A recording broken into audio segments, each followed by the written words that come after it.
in his house in Rillier. Dead Cthulhu waits streaming. You ever played D&D before? No. What kind of character do you play? I play a cultist. But you are a cultist. I'm growing gills. Gills! My transformation into a deep one has finally begun. Father Dagon be praised. Rob, we don't see any gills. The coffee-drinking cultists who meet under the pavilion. I can bring them to you. Did you not bring them to me within 3 days? Then you're back on the menu. Got it? I'm Steve King, and I worship Nyarlathotep. It's the cultists of the Yellow King. We're being infiltrated. I need a spell to kill Steve. That escalated. Kill, kill, kill! What happened? They'll fall fast asleep, and I'll take them to the cult of Shub. Were you trying to slip us a Mickey? As soon as I learn this spell, you are done for. It's like Twilight, but with a fish. Hello, everyone, and thank you for being here this morning. As I had mentioned, I'm kind of doing something new and experimental and trying out some of these solo streams because I've got a lot of things that I'd like to talk about and a lot of things that I'd like to review. I've got all kinds of books, RPG books and fantasy books to go over, and also to talk about some of the things that I'm trying to create next, and doing them in a traditional YouTube editing them up wasn't working. It wasn't getting done. I got a lot of things to talk about. And so I thought, well, what if I try going and doing these live shows? And so we'll see how this goes. John's here. Hi, John. Thank you so much for being here. So I thought that I would call this, if it goes forward, the daily grind. And that's because I thought that in the mornings, well, we just have some coffee and then enjoy some coffee and talk about some fantasy and tabletop stuff in the morning. Mike is here. Good morning, Mike. And also the Dad Gamer. Hello. Good to see you all. So I'm drinking some cultist coffee right here. And I still have some of the cultist coffee mugs. Those are over at ravenkeep.net and the coffee too. So I'm shipping, I don't have many of them. I'm shipping them myself from my living room. So if you want the takeoff of the Starbucks logo, except for this is cultist coffee, I have Witch's Brew too. So it is so good to see you, especially. I hope, last night we had the after party for the cultists, and it was great. And so I'm glad to see that you're here again with me this morning. So today's topic, what I wanted to talk about was this right here. I got this low fantasy gaming book, and this has been on my shelf for a little while now, and I've been meaning to get into it. I have flipped through it a little bit before, but I haven't gone through it on YouTube. And one of the things that I was trying to do, is review a bunch of material before I go forward with the RPGs that I want to create for the two worlds that I want to create for RPGs, the Tales of Rabavania and Theophany. And then Tales of Rabavania is a world of medieval rabbits. And actually, you can see I've been working on the action figures. So like here's one of our rabbit knights. This is a prototype right now. Actually, I got a email yesterday that the manufacturer has been working on their prototypes. These are the prototypes that I made and I painted up for the action figures, but I want to do RPGs about them as well. And then I've got not only the rabbit knight, but then here is one of his foes, a raccoon Huskarl in armor. And so I want to do RPGs about those as well. But I also want to do the world Theophany, which tells the story of the fall of Lucifer.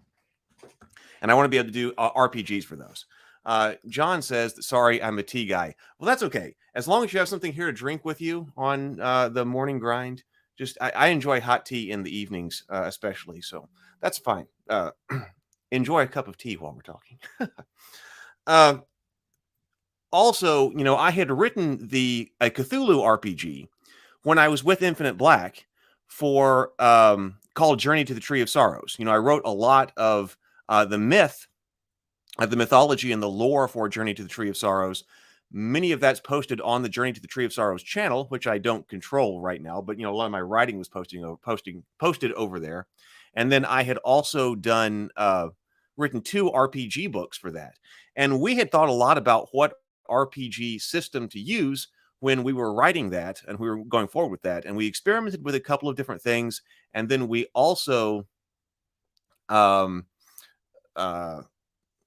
considered writing our own system. But ultimately, David, I was working with David at the time, and David, Journey 3 of Sorrows was his world. And so David had decided that he wanted to go with 5th edition Dungeons and Dragons to both prevent us from having to create our own system and then also use one that is probably the most commercially viable. So so we wrote that book using 5th edition Dungeons and Dragons, and he has those. I don't know when that will be published, but he has those over there with Infinite Black. So now I go over here and I'm like, all right, now I've got these 2 worlds. One of the first things I wanted to do was conduct basically a new search for an RPG system that could be used hopefully for both of them. And that does seem like a rather tall order because I do have a more family-oriented storyline with Tales of Rabavania, and then I have a much more like HBO Game of Thrones or let's say House of the Dragon, because I like that one. I'm really into House of the Dragon right now. Style story with theophany. But I was trying to look for commonalities because there's obviously commonalities in my storytelling. What do I want out of it? So I wanted to do a big search for different RPGs before I decided to try to make my own. Because if something is out there that works very well, then I would like to use it. And so it's basically coming up on time that if I'm going to do one, I need to commit to an existing system or I need to sit down and try to write my own. So one of the things that I was looking at was this low fantasy. John says, every time I see those Rabbit Knights, I think Redwall. Yeah, I have read a few of the Redwall things a long time ago, but I would say that Redwall was not an inspiration for Rabavania. I was actually writing Rabavania long ago, longhand on paper when I was starting in 6th grade. Now, of course, the story has completely changed and upgraded since then, but it was actually started before I had ever read Redwall. The Dad Gamer says, I did like the Witch's Brew coffee. It is very good. Both of them are very tasty. They're custom brews.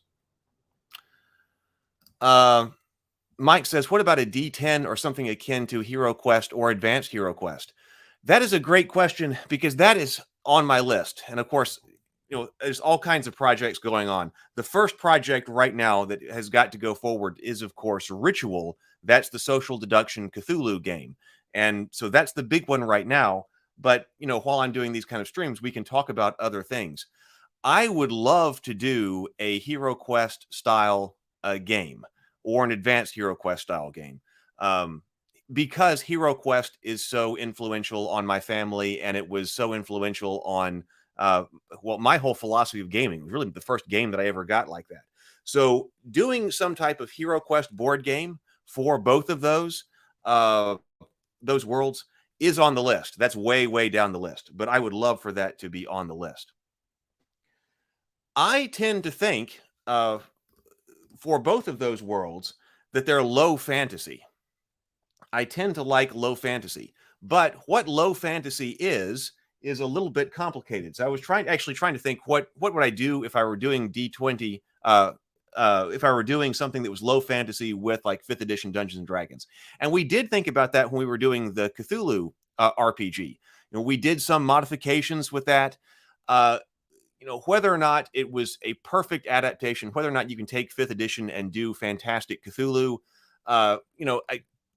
we could talk about. And, I did try to cull some things and change a few things and try to modify things. But, if it was going to be a 5th edition game, this is kind of David's philosophy, which is, I think is perfectly valid. If you're going to do a 5th edition game, there are going to be certain things that people are expecting out of 5th edition. And so you want to have those in there, like wizards that are shooting spells, during combat. Whether or not, do they do that during Cthulhu stories a lot? Well, not exactly. But for the RPG adaptation, for a 5th edition RPG adaptation, then you might still have that. So let's see here. So what is low fantasy? I thought we should touch on that because, okay, so I thought that the stories that I were writing were low fantasy. I was surprised when I saw, well, here is a low fantasy gaming book. So rather than trying to fight and create something, I at least should see if this can be used or what types of things that this low fantasy gaming system does in order, to give us some type of starting point. I was kind of surprised that this book doesn't tell me exactly what low fantasy is, or at least what it says low fantasy is. It says basically in the first sentence here, low fantasy gaming is a tabletop RPG built for gritty adventures in low or moderate magic settings. So I would say that's a component of low fantasy. I mean, generally, I would say so. I like the grittiness of adventures. Now, of course, you can go to Reddit and you can come up with all kinds of discussion on what exactly it means for an RPG to be gritty anyway. But I would agree, low fantasy, we're going to combine gritty adventures with low or moderate magic settings. I would say that's a pretty good starting point here. I went over to some other sources just to look before we, really got into this. And GURPS Fantasy is right here. And let me get to that window so I can look at it. GURPS did talk about this, and I'm not sure necessarily that I agree with all of this. It says that high fantasy occupies the middle ground between myth and history, with high fantasy closer to myth. Myths are about gods. High fantasy is about demigods, heroic warriors, and powerful magicians. But there's more to it than that. In a high fantasy campaign, the power level is a means to create wonder and amazement. Magic should still evoke this wonder. For thousands of years, myth and folk tales made flying a symbol of power. The gods lived in heavens and flew down to the earth or sent winged messengers and errands. Sorcerers wove flying carpets, and cunning inventors made artificial wings. Now millions of people fly all over the world, and it's not much more exciting than taking the bus. Routine use can turn anything from wonder into a convenience. If magic, especially powerful magic, is common and reliable, then it's just another technology. You won't feel magic. So several things help keep magic feeling amazing, even though it is very prevalent in this. Magic is distributed unevenly. Intense magical effects stand out more if they contrast with less magical background. Second, stress is unpredictable. Stress it's magic's unpredictability, even to people who use it regularly. Third, if possible, make some magic unknown, not only to the protagonist, but even to the gods, perhaps. I do like those. Magic distributed unevenly. I do use that. Contrast it with the everyday background, and then stress unpredictability. I got you. But then over here in low fantasy, it says low fantasy is closer to realistic fiction than to myth. Low fantasy stories focus on people's everyday lives and practical goals. Magic provides a way to achieve those goals and make it more interesting. A low fantasy campaign asks what it's like to live in a world of monsters, magic, and demigods. Characters in low fantasy are more concerned with practical goals and less with great passions. A high fantasy trader might be motivated by passion and jealousy, tempted by the devil, or perversely sympathetic to the other side. A low fantasy trader wants 30 pieces of silver. Merchants and criminals are minor figures or entirely absent in most high fantasy. In low fantasy, they're not only prevalent, but may be the heroes. That to me sounds like sword and sorcery. Sword and sorcery wasn't defined. Oh, actually, it is right there. They did say sword and sorcery. But I would say some of this touches on sword and sorcery, and we got light fantasy. So probably there's going to be a huge amount of disagreement about what exactly low fantasy is anyway. Oh, Vanessa, good morning. You won the drawing last night. I've got to email you, but you won Enchantress last night. Matt, good morning. Good morning. Well, it would be a better, the Dad Gamer says it would be a better morning if I didn't have to be at work. Well, I'm hoping that some people are able to listen to these at work, and it makes work a little bit better for them. So I'm very glad that you're working someplace where you can join us. So we do have this discussion anyway about what is low fantasy anyway. So, which unfortunately this book doesn't help us with very much. But I don't know whether or not you agree with the kind of distribution that or the separation that GURPS had or not. You can look at some other websites, and I was like, well, I would never have thought that was the differentiation between high and low fantasy. Some people were basically saying that low fantasy was stuff like the urban fantasy of today. So I don't know. So people are going to disagree on that. I would have said something like the Silmarillion is much more high fantasy than is the Lord of the Rings, even though there are certainly there can be great magical effects in the Lord of the Rings, but it does have the element of being distributed distributed not equally across the world, and that there is still this awe of the magic when it happens because everybody doesn't have access. Okay, I'm going to take that down, and I don't have, I think, the exact digital file of this book. I was looking at the copyrights, and it looks like the digital file that I have for this book is a few years older, like 3 years older, but I don't think that's going to be too big a deal. I wanted to be able to have something that I was able to put up here.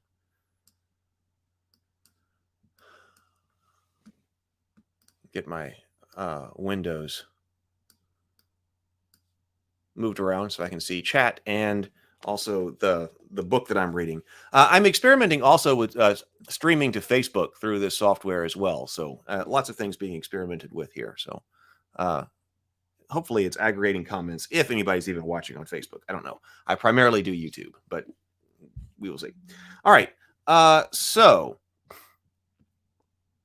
I thought that most importantly, like, what are the core features? Now, I did appreciate this because when we were looking at like the FAST system yesterday, it was kind of difficult to understand what it was trying to do. It didn't summarize it. But I noticed that this does do this in a couple of pages here. So it can kind of give us what exactly this book is trying to do. So what is low fantasy gaming? And by low fantasy gaming, I mean it's talking about this book, this brand. This does say is a tabletop role-playing game built for sword and sorcery adventures in a low magic world. So this does bring up low sword and sorcery, which is a change for this book right here. That sentence doesn't say sword and sorcery in this book. It says more about grit. So rules light. This is a rules light game, which was also interesting to me because I would like to move in a more rules light narrative direction personally. Even though I've had simulationist backgrounds, like I love GURPS, but the direction I'm moving is more rules light and more narrative. It's a hybrid of old school and the modern game design based on the 1D20 open gaming license. Combat is designed to be fast and engaging with minimum waiting between turns. Creativity is encouraged via martial exploits and magic. Dangerous and gritty. Battle is genuinely dangerous and every skirmish takes its toll. The threat of serious injury or death is never far away. A realistic world. The low fantasy gaming worlds tend to mimic our own in classical or medieval periods. Humans are the default player race. Magic and fantastic monsters exist, but they are very rare. Dark and dangerous magic. Magic is not only rare, it is dark and inherently dangerous. Sorcery is a power that is not meant for mortals, and adventurers engage with it at their peril.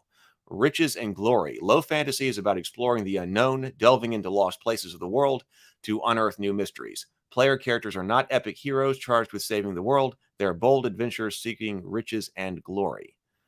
Open world. It is made for short, episodic adventures in an open world. Mechanics and random tables support GM improvisation, empowering the referee to handle any situation or sidetrack. It says this is not a new low magic fantasy setting. It's a generic rule set for use with published low fantasy worlds. Oh, we should take a look at what their examples are. In a world of your own creation. Let's actually look at what they say these worlds are. See if we recognize any of them. 177. Okay, so here's what it says are low fantasy settings. Conan's Hyborian Age by Robert E. Howard. Westeros from Game of Thrones by George R. R. Martin. Primeval Thule campaign setting by Sasquatch Game Studios. The Lands of Legend campaign setting for Dragon Warriors by Corgi Books, Birthright campaign setting by TSR, Cyborium campaign setting by Jaringen, Lankhamar of the Fafrid and the Grey Mouser. I probably got that pronunciation wrong. By Fritz Lieber. Warhammer's Old World campaign setting by Games Workshop. The Alternate Earth by Riganti. The Riganti novels by David Gemmell. Some of these I don't know. I don't know that one. And then Middle Earth Without So Many Non-Humans from Lord of the Rings by J.R.R. Tolkien. So that's what this says is low fantasy. Okay. John has some thoughts here for us. John says, I thought that in low fantasy, magic was extremely rare and difficult or dangerous to use. So, for example, a blood mage would be a violent killer to fuel his or her magic. Right, yeah, I think rarity of magic and difficulty of use has something to do with low fantasy as well. I would agree with that. Or would have. Okay. This does have a breakdown, and I think it's in here as well, about some of its major changes to Dungeons and Dragons. And I think it's basically the same between this book. Well, there are a few changes. So this says that its changes are there are only 5 character classes: Barbarian, Bard, Fighter, Rogue, and General Magic User. I'm noticing that this book has Artificer, Barbarian, Bard, Cultist, Fighter, Monk, Ranger, Rogue, and Magic User. Only 2 of which involve magic at all. 12th level maximum. Eliminates the most powerful magic and keeps the mightiest monsters scary.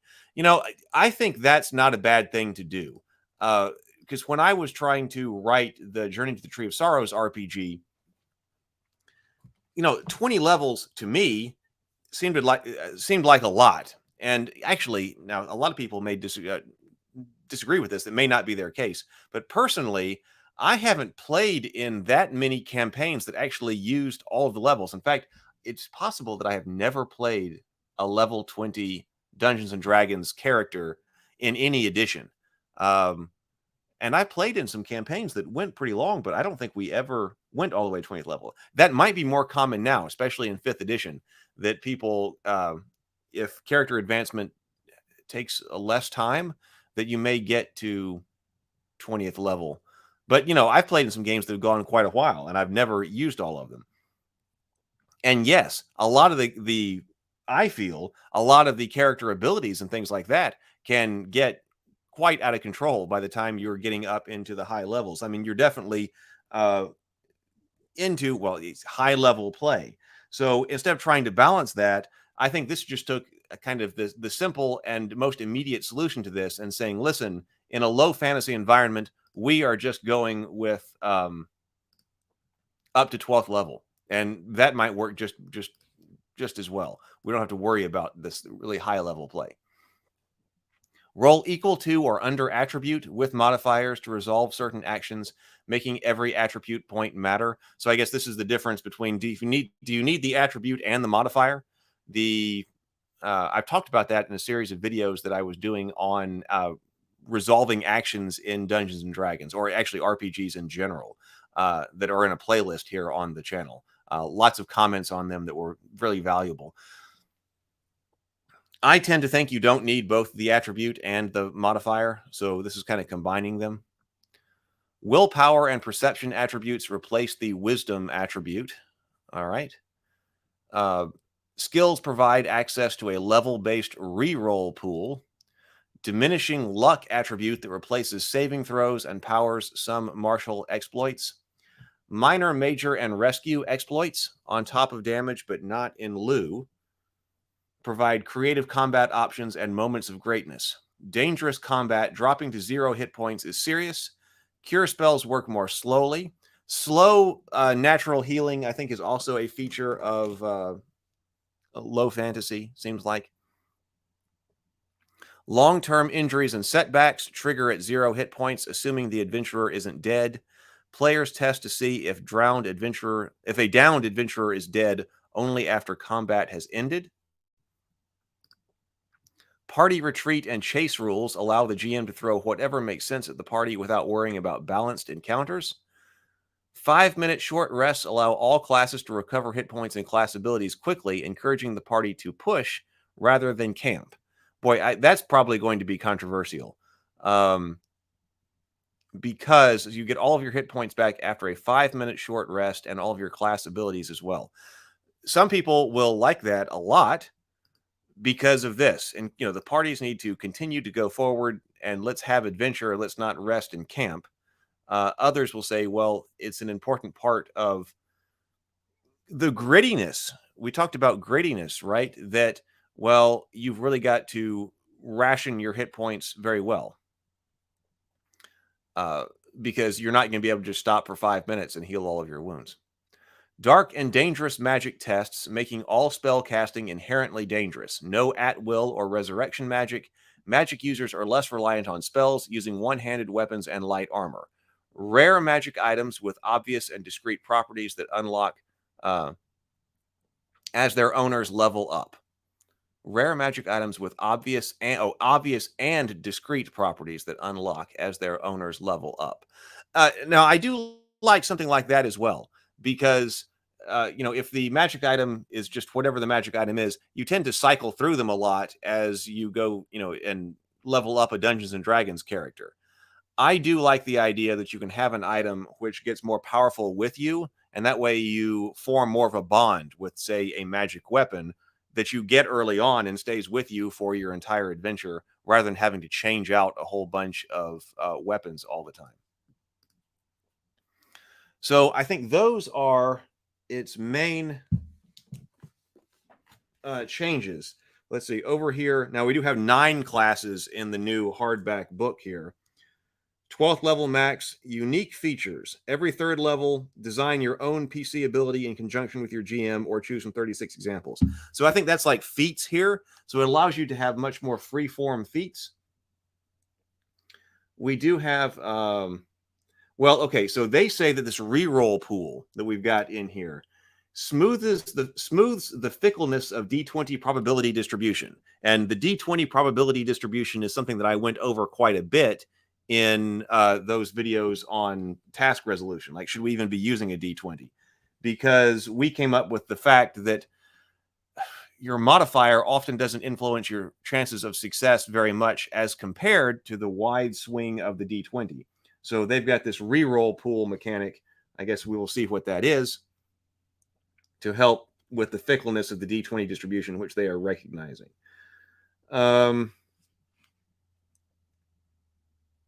This still says 5-minute rest here. Long rests take 1d6 days or 1d4 in a safe, comfortable environment, mitigating the Nova rest repeat problem for adventures with long periods between battles, like wilderness treks.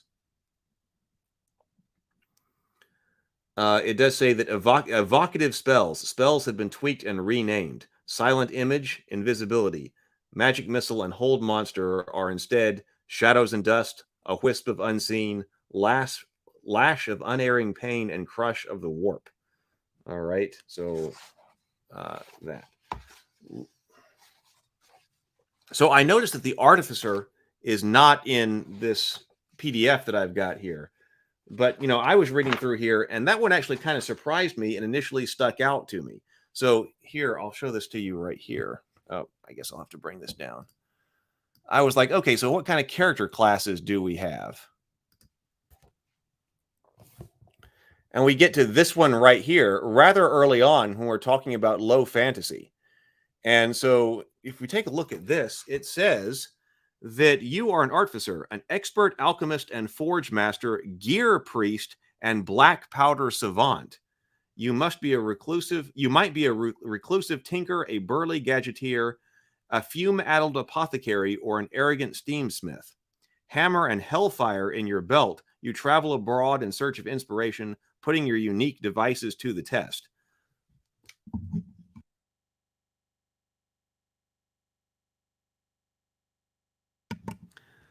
To me, that sounded very strange. I wouldn't have connected like artificer like that with hellfire and blacksmithing and yeah, black powder savant, gear priest. Those are all words that I probably would have associated with something that's a bit more high fantasy. And it doesn't seem like it fits like Middle Earth, like it actually even used as an example. And we've got another picture down here of like somebody in a gas mask with globes of, I guess, poison stuff. And so again, here's where we come up with what exactly does low fantasy mean? I don't know that I would have associated that with low fantasy, but they clearly do. Let's stay on the stuff that we can actually look at together here, even though this was an earlier version. You know, there is something called hardcore mode for 5th edition Dungeons and Dragons, and it might have sprung out of this system. Oh, no, excuse me. This system might have sprung out for it. I do remember having those PDFs. That might be something to look at sometime as well. Has anybody played like that? Has anybody played with the hardcore mode rules? They might also be interesting to look at. Okay, I want to skip character creation because, first of all, it's probably a lot like 5th edition Dungeons and Dragons that we already know, but also, like, I found out when I was like looking at the Fast RPG, and I've looked at a bunch of other RPGs, a lot of things will start with character generation, I guess out of tradition. But when I'm trying to evaluate a system and trying to figure out what's going on, I want to get to how exactly we play. And, you know, is character creation part of the game? Well, arguably not. Arguably, yes, but arguably not. That character creation is something that you do in order to get to the game. So I actually want to know how you play the game and what its differences are. Oh, okay. Now we do have luck as a difference here. So let's see what luck is. So luck is an 8th attribute, and luck saves are for resisting serious adverse effects such as spells, traps, and monster attacks. At the start of an adventure, a character's luck attribute is equal to 10 plus half their level, round up. To make a luck roll, roll 1d20 and apply any modifiers. If the result is equal to or less than the current luck attribute, the test is successful. Note that a character's reroll pool, explained later, is available for luck rolls. A successful luck roll means the character avoids the threat or performs the intended martial exploit. Every time an adventurer succeeds a luck roll, their luck attribute is reduced by 1 point to a minimum of half their level, round up. Luck is not reduced on failed checks. So I think that's interesting, that you can only press your luck, I guess literally here, so far in a game. So instead of having saving throws, you have luck, and you are decreasing your luck by every time that you're actually successfully dodge something. How do people feel about that?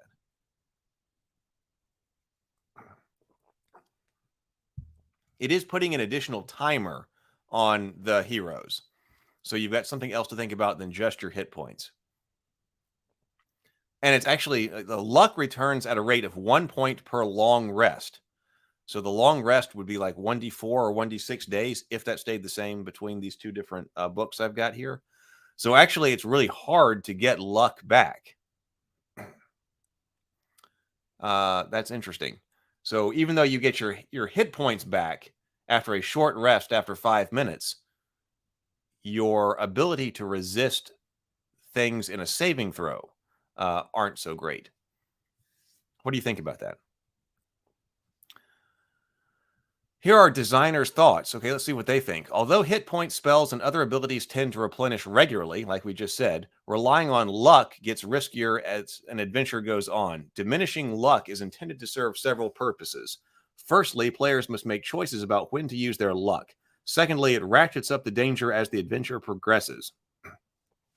Thirdly, in conjunction with short rests, injuries and healing, and random encounters, it incentivizes pressing on with an adventure rather than looking for a place to camp. For longer adventures or on tables or for tables who like to engage in frequent side treks, you might consider allowing luck to replenish more quickly. So, okay, so they explicitly say that hit point spells and other abilities you get back faster, but they introduce this new thing called luck, which is not as easy to get back. Let's see what people are saying over here.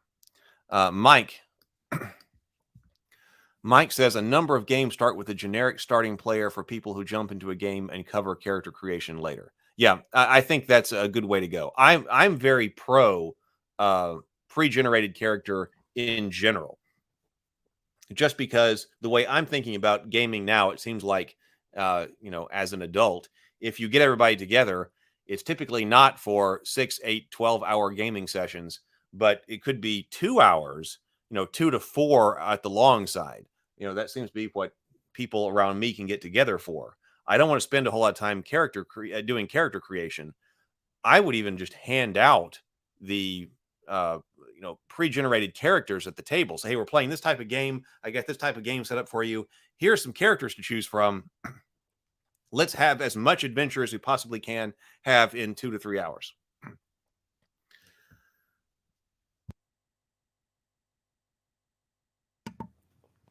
Okay, Mike is pro using luck like this. I like the idea of using luck in this way. All right.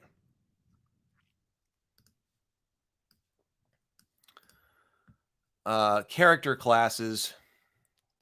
Let's skip by. This one has the abbreviated character list, which is why I brought up Artificer in the other one. Bard, Fighter, Magic User.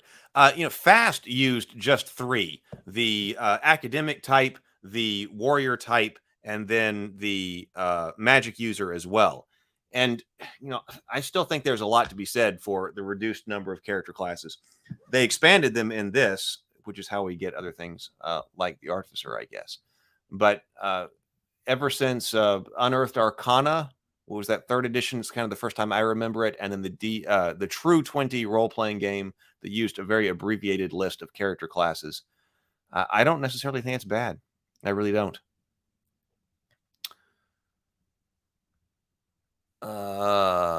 Skills. I really want to try to focus on things that are different. So, okay, the reroll pool. Okay, this is how they were handling that situation. That the D20, I think, is not the best way to handle action resolution.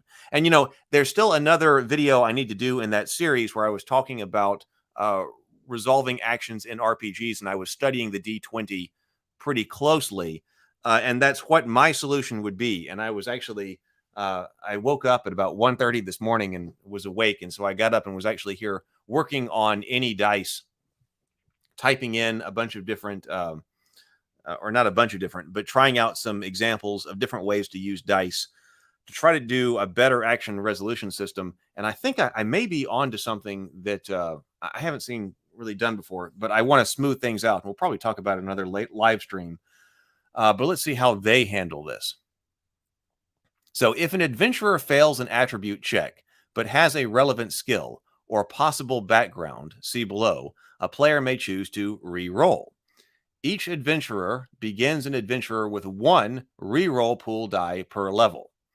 You may regain expended dice by taking short or long rests. The re-roll pool may only be accessed once per attempted action. If advantage or disadvantage applies to the check, the reroll pool allows only 1 die to be rerolled. Reroll pool dice must also be used for all luck roll, or may also be used for all luck rolls, short rest recoveries, and all dead or mostly dead tests. Well, okay, so the reroll pool sounds to me very simple and direct. So the number of whatever your level is, you get an additional opportunity to re-roll a failed check. It does say that if an adventurer fails an attribute check but has a relevant skill or possible background. So we do have the distinction of being skilled versus unskilled. So I guess if you're unskilled, then you don't get to use your reroll pool. But that's saying that skilled characters basically get another advantage, right? Another advantage die. That would basically be the cause, being the situation here. You get to re-roll a D20. What do you think about that? I think that is a kind of quick and dirty way to kind of fix some of that and people from failing things they should be good at quite as often, especially as you level up. It doesn't necessarily solve, I think, the inherent problems of the D20, but this system here isn't supposed to be something that they were building from the ground up anyway. It's clearly an adaptation of something that we already know, which is our 5th edition rules and other inspiration it said in there. So I suppose trying to completely rebuild the resolution mechanic to use something other than a D20 would be different than what their goal was here. So I suppose just giving you a reroll is pretty direct and easy. What do you think? Let me know. Backgrounds. Party bonds. To help promote party cohesion, it's recommended that each player generate 1 or more bonds with their fellow adventurers. I wonder how much this actually helps. Bond with party member. The examples provided are for inspiration and should be modified as desired. The entries are primarily in the vein of prior professions or significant past events, but could easily be rejiggered for ongoing concerns. Like pirates or sailors on the notorious gallery Green Devil under the command of Captain Scalsassi. So,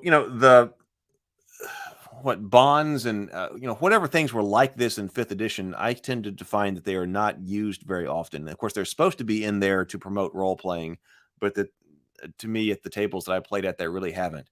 So I wonder if rolling for some kind of bond with some other party member actually promotes role playing anyway. Now, several systems do try to do this, and I appreciate what is trying to happen here. You want to try to bind the party together because it does seem like you can have a party with a whole bunch of random different types of people who are thrown together. And do these people care about each other? Arguably, it's better if the player characters actually do care about each other and are forming a cohesive unit. Fate does this by having one of your aspects actually have specifically to do with another character. And I like that because that also has game mechanic ramifications. It's actually, better. You can get better mechanical effects if you're trying to help out somebody who you have a particular bond with. This probably doesn't actually have any type of game mechanic effect. So you'd have to remember it for the purposes of your role playing. So we do have different races, elf, dwarf, but not many, because in a low fantasy world, humans are often the only race available to adventurers. We have our equipment lists.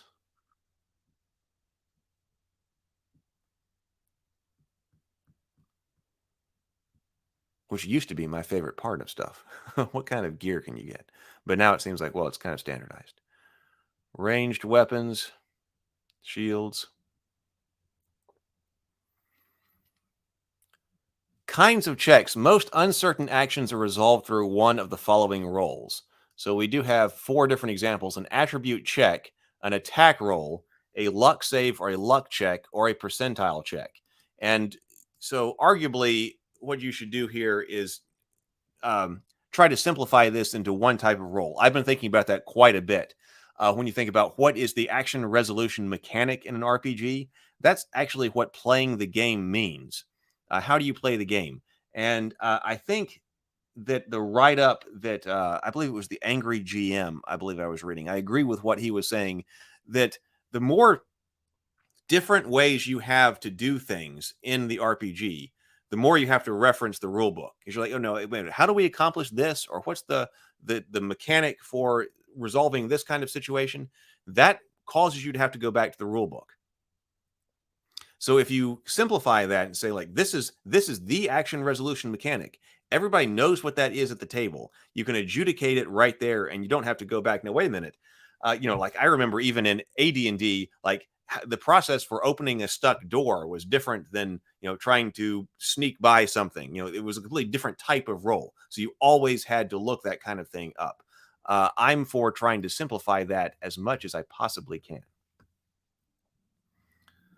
That way you don't have to reference the rule book and the rule book gets out of your way. Modifiers, contests, retries. I was thinking about retries a few hours ago when I was up late at night. Uh, how does it adjudicate retries? Because that's something that seems like a lot of role-playing games are dealing with right now too. Well, I failed. Can I just try again? The game master decides this on a case-by-case basis. Generally speaking, a retry is permitted only if the situation changes in a favorable way. For example, if an adventurer fails to remember some obscure lore, she might need access to a library to earn a retry. On the other hand, a GM might allow retries to break down a door, reasoning the door grows weaker with each attempt. Okay, so game master, up to game master here. I don't really like knowledge checks. Some people may disagree with that, but roll to see if you remember isn't one of my favorite things. If you just have static skills and you say if you're skilled in geology or arcana or whatever it is, that here is something that you would know if you're at level 5 in that skill or level 10 in that skill or level 15 in that skill. Hey, roll to see if you remember or know something. I don't like quite as much. Other people will. I think that I have a video on knowledge checks, and people argued both ways on whether or not knowledge checks are actually something you should be doing in your game. I think I would eliminate them. The door here, something changes in a favorable way. I couldn't knock down the door. Well, but it did weaken. Oh, here's the designer thoughts on retries. The problem with frequent retries is they take risk out of the equation, making succeeding at a task less satisfying. Sometimes adventurers simply fail at what they are attempting to do. When that happens, it's time for the player to think outside the square and find another way forward or sideways. Yeah, I guess that's the problem. Just being able to, well, I failed. Can I retry? That does take a lot of drama out of it. Percentile checks. Initiative. Boy, we talked about initiative in a video as well. I did a video series on realism and RPG combat, and we did talk about initiative in that and how to handle different roles of initiative. So what do they do here? Each player rolls D20 for their adventurer. Oh, and you were doing it at the beginning of each round. I don't really like the 5th edition initiative system. I don't like having to roll for initiative each round because, one, it's very random because what kind of modifier are you adding to your D20 roll? Again, the D20 roll is overwhelming your modifier, it seems like, in most situations. And then everybody has to roll initiative. That initiative is not modified by what you're doing. I like systems that are modified by where the initiative is modified by what you're doing if you're going to be going round by round. When it's not modified round by round, having to have everybody roll initiative and then, hey, let's go through initiative order at the start of each round prevents a lot of combat from happening. And I see in 5th edition Dungeons & Dragons, you don't roll round by round, right? You just roll at the beginning to establish your order. But basically, you're just establishing a random order. I think we can do better initiative. I've got a video on initiative. Resolve turns from highest to lowest. Charges. Okay, it said party retreat was a major part of this. So this is what's supposed to allow us to not have to balance encounters, right? Party retreat. At the start of a round, if the whole party wishes to flee from a battle, they must first explain to the GM how escape might be possible. If the game master agrees, a group luck save is required, possibly with strength or con checks to carry away unconscious allies. If successful, the whole party reduces their luck by 1, and the adventurers manage to break away from battle with incapacitated allies over their shoulders, or otherwise in tow, as explained by the players. Depending on the circumstances, fleeing may lead to a chase scene. Okay, I do want to look at the chase rules here. If unsuccessful, the GM might permit any individual successful adventurers to flee, but the remaining PCs remain behind. The party or any remaining PCs may attempt to flee again next round if desired. Okay, how do we feel about that? Because, of course, I would say in like 5th edition, it doesn't necessarily stop you from retreating.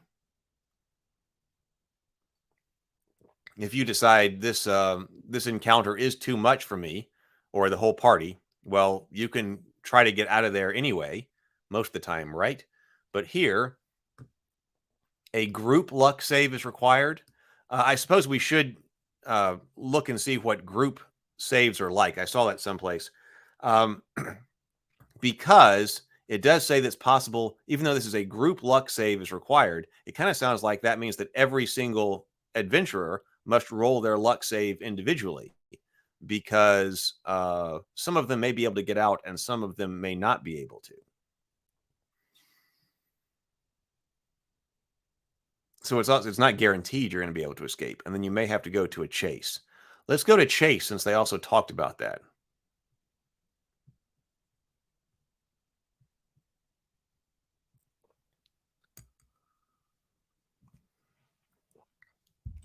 Critical hits and fumbles. So there are critical hits in this.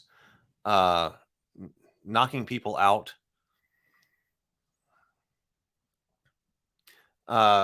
Seems like Chase should have been up here. I do want to look at this mostly dead thing. Let me go back. Sorry, I shouldn't have skipped. So injuries and healing, because this seems like new stuff. When a character or creature is hit, the target's hit points are reduced. When a character's hit point drops below half, the character gains the staggered status and displays obvious signs of physical trauma. Some players find the staggered condition useful as an indicator their opponent is seriously injured, or similarly, the game master can quickly inquire which PCs are staggered to gauge how a combat is going. Additionally, some class and monster abilities trigger when a creature is staggered. Generally, when a monster's hit points fall to 0, okay, so there's nothing that actually staggered does to you immediately. That's interesting, because, I do like, or tend to like, something in GURPS where, okay, your capabilities are being degraded as you're losing hit points. That does have disadvantages. A major disadvantage is more bookkeeping, because you got to look at, not only am I taking away hit points, but I also got to look at, okay, what's happening to me as I'm losing those hit points.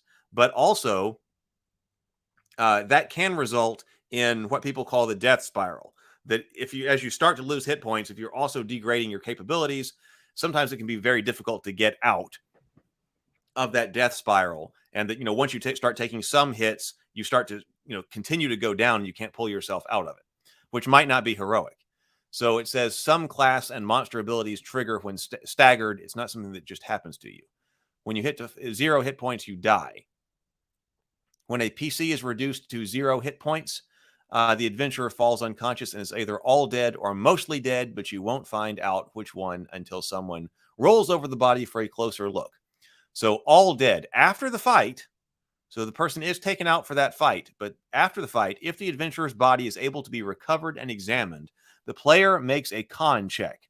A reroll pool may be used for this test. On a success, the character is only mostly dead. On a failure, if the body cannot be recovered, or on a failure, or if the body cannot be recovered, the adventurer really is dead and gone. Shed a tear, frown as your allies loot the still warm corpse, and join the GM on the other side of the screen. Mostly dead. As everybody knows, mostly dead is also slightly alive, and the character is unconscious and in the process of dying, but can be saved with the quick help of allies. After the combat, an adjacent character may stabilize the dying PC by applying healing magic, staunching wounds, yelling, "Stay away from the light," and so on. Whatever the means, as long as there is no immediate danger and the ally renders aid, the adventurer stops dying and eventually returns to consciousness. In the absence of healing magic, the target is restored to 1 hit point and conscious after 1d3 minutes. The near-death experience, however, leaves marks requiring the roll on the injuries and setback table below. Okay, let's see what those are. Injuries and setbacks. 1, eye injury. You have disadvantage on perception checks and so forth. 2, arm or hand injury. You can no longer hold things with 2 hands. And other things. Leg or foot injury. Ear injury, internal bleeding, nasty scar, damaged weapon, festering wound, sprained ankle, minor scar, system shock. Now, actually, this is something that I kind of like, because I do want combats to be significant. It seems like when I'm running or am playing in some combats, mini combats in like 5th edition, I will be sitting there wondering, does this combat matter? And often it doesn't, because I'm going to get my hit points back I'm not going to lose anything of any significance as a result of this battle. Spells will come back. Chances are I'm not going to die. We found it kind of difficult to die in 5th edition.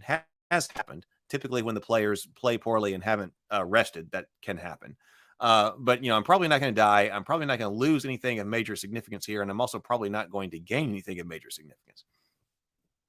So I like the idea of risk in combat, and so if you do go down, any particular combat could have lasting effects on your character. So that is actually something that I like.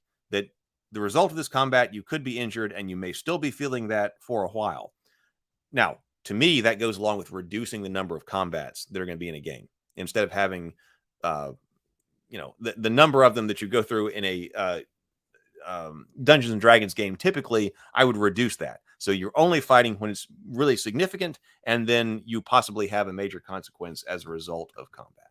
What do you think about that? Let me know. We will talk about it.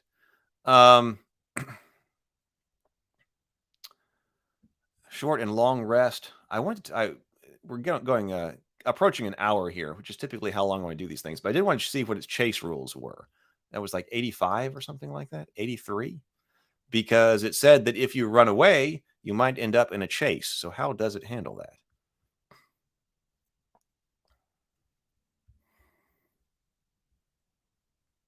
$82? Maybe it was 85.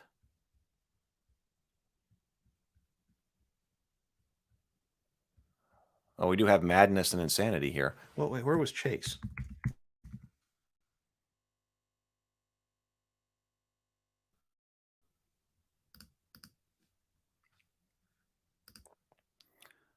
Chase is 83. What? I thought I looked on that page.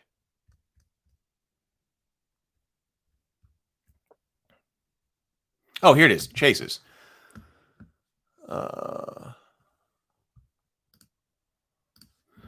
Characters sometimes get themselves into chase situations that aren't much fun using predictable standard movement rules. No kidding. That is a problem with several RPGs. And one that RPGs have had for a while. Presented below is an abstract chase system that attempts to recreate the frantic pace of an exciting pursuit. As always, what follows is just a guide, and GMs are encouraged to tweak chases as they see fit. So setup. The chase has two sides, the chasers and the quarry. The GM determines the starting gap between the two sides. Alternatively, 6d10 plus 60 feet. Okay, the chase is broken down into 3d6 legs, each rolled secretly. The time scale for each leg is flexible from 30 seconds to a few hours. If the chasers reduce the gap to 0, I guess if your legs are several hours long, that's like what that chase scene in The Rise of Skywalker, where you've got everybody chasing after each other very slowly in space for many hours.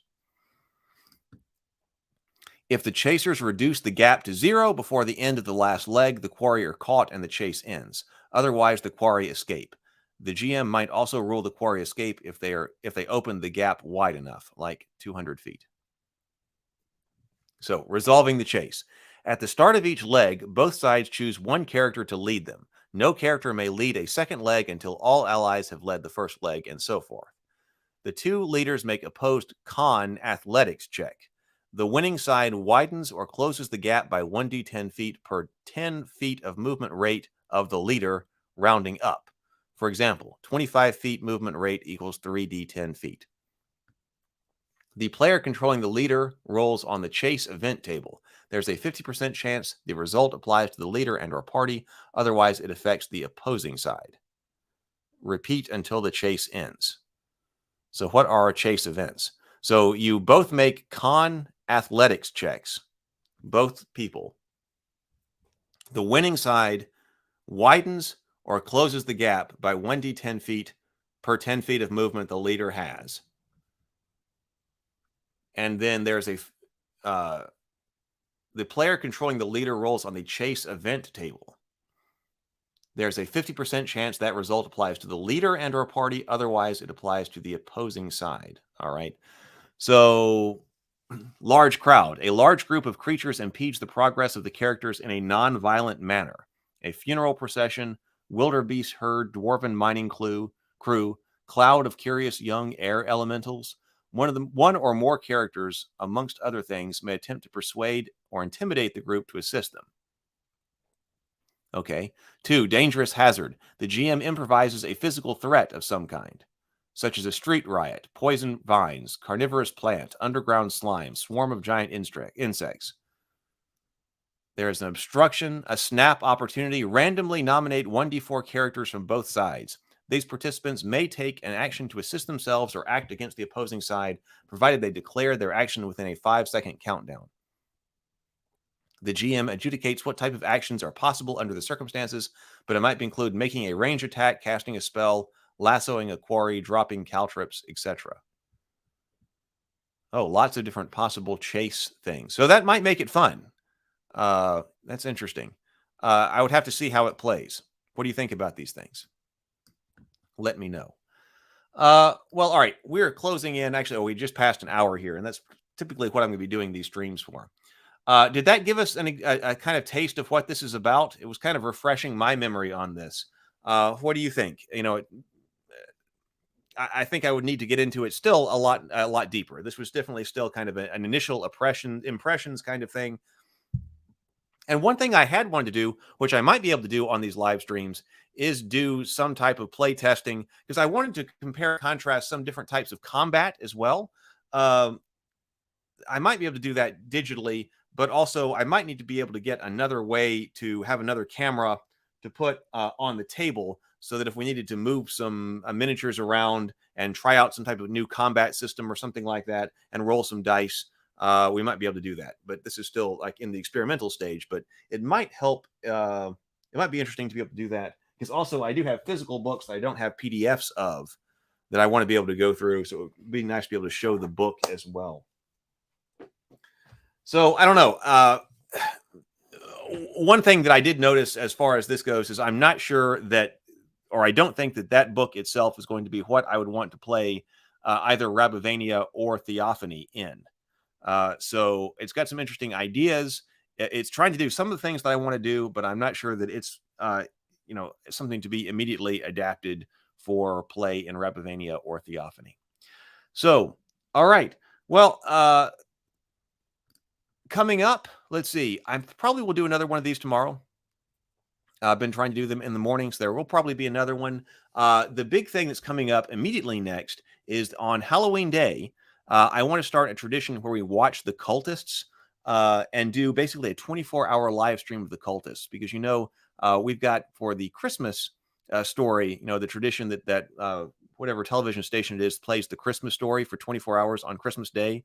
I think it would be fun to do something similar with that with the cultists. So on Halloween, starting at midnight, so Halloween's on Monday, starting at Monday at midnight and going for 24 hours, the cultists is going to be playing live on this channel. And of course, I'll be in the chat so we can discuss things. And then also after some of the episodes and some of the seasons, I will also be live so we can chat and continue to talk.